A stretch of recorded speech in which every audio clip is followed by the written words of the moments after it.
One of the biggest strikers in Europe has just given a Celtic player a massive public shout-out, and it might surprise you who it's about. We've also got Alex Oxlade Chamberlain opening up on what it's really like to play in the Old Firm derby, and a major update on the Green Brigade situation that every Celtic fan needs to hear. But first, make sure you like this video and subscribe to the channel for more Celtic content. Benjamin Nigron has been dividing opinion among the Celtic support all season, but it turns out he's been making a very different impression on the international stage. The Swedish playmaker was outstanding as Sweden beat Ukraine 3-1 in World Cup qualifying, operating in the number 10 role behind none other than Viktor Gyökeres, the striker who completed a £55 million move to Arsenal in the summer. Nigron set up Sweden's opener with a clever assist and played a key role throughout the victory. And Gyökeres, one of the most lethal strikers in European football right now, was quick to single out his international teammate afterwards.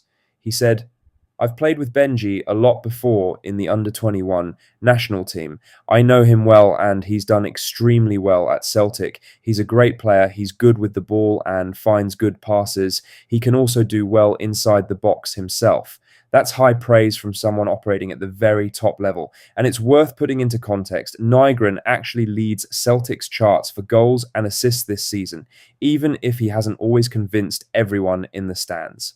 Sweden now face Poland on Tuesday night, giving Nigron another chance to build momentum. With a new manager coming in at Celtic this summer, a strong end to the international break could be exactly what he needs to head into that fresh start with confidence.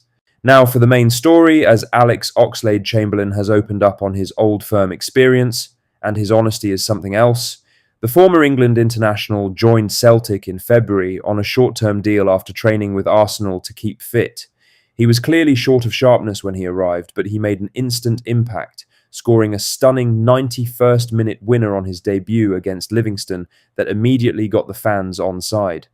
Since then, he's had a full introduction to the biggest rivalry in Scottish football. He featured in the league derby at Ibrox, starting but struggling badly, hooked at half-time as Celtic trailed 2-0.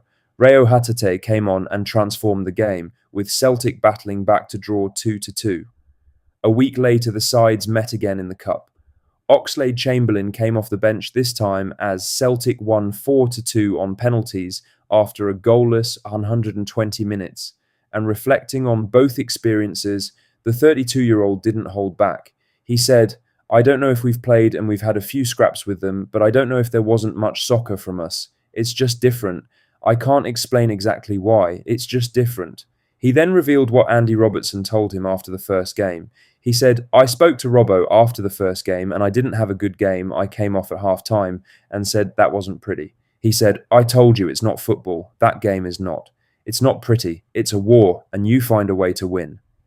It literally is. Even off the pitch in the tunnel, the rivalry between staff and players. That tells you everything about what that fixture means. And after that dream debut, Celtic fans will be hoping Oxlade Chamberlain has plenty more to contribute before his short-term deal is up. In other news, Alister Johnston is making the most of his time on the sidelines by stepping in front of the cameras instead.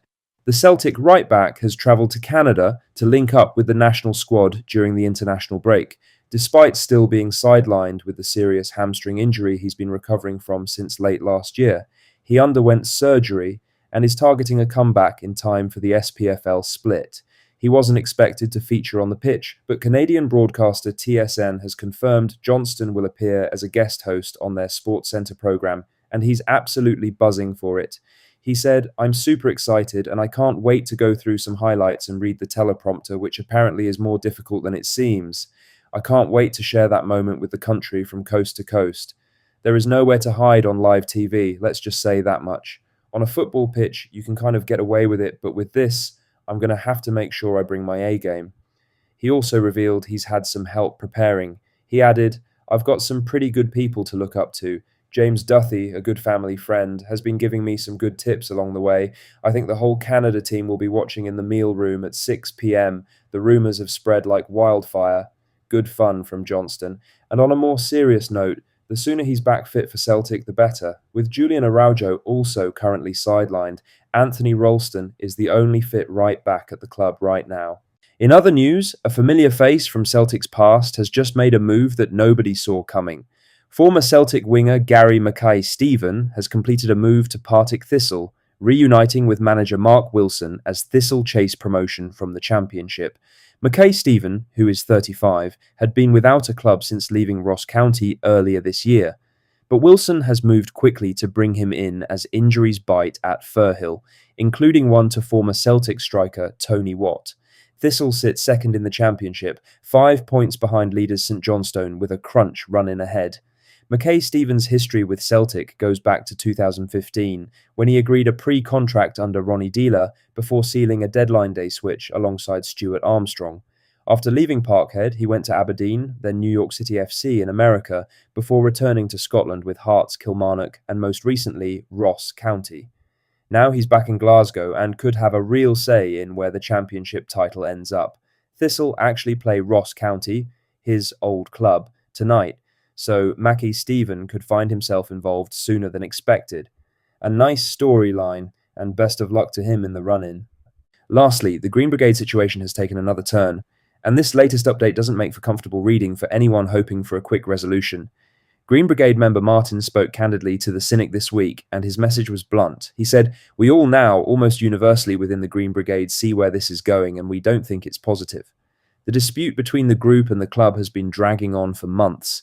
At the centre of it are a series of demands Celtic have made, some of which the Green Brigade have accepted, others they've firmly rejected. They've agreed to standard terms and conditions, cooperating with stewarding plans, and even voluntarily staying away from certain matches. But one demand, to avoid away games entirely during the ban, has been flatly refused." Martin pointed out that many members have spent years building up away ticket access through legitimate means and would risk losing it permanently if they agreed. The group are also frustrated by physical barriers and increased checks inside the North Curve area of Celtic Park, with supporters reportedly being stopped repeatedly just for moving around within the ground. And what Martin described about the wider process is equally damning. The Green Brigade have asked for minutes from safety advisory group meetings, fan representation at those meetings, and a supporter liaison officer. Every single request has been turned down. He revealed, "It's been explicitly said there is no room for negotiation. It is very much their way or the highway." And the line that will worry supporters most, "I'm expecting that we won't be back in the North Curve for a long time actually." The ban was put in place by Celtic FC.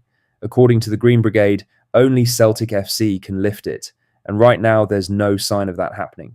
That's all the latest Celtic news for today. Make sure to hit that like button, subscribe if you haven't already, and drop a comment below with your thoughts. I'll see you in the next one. Hail, hail.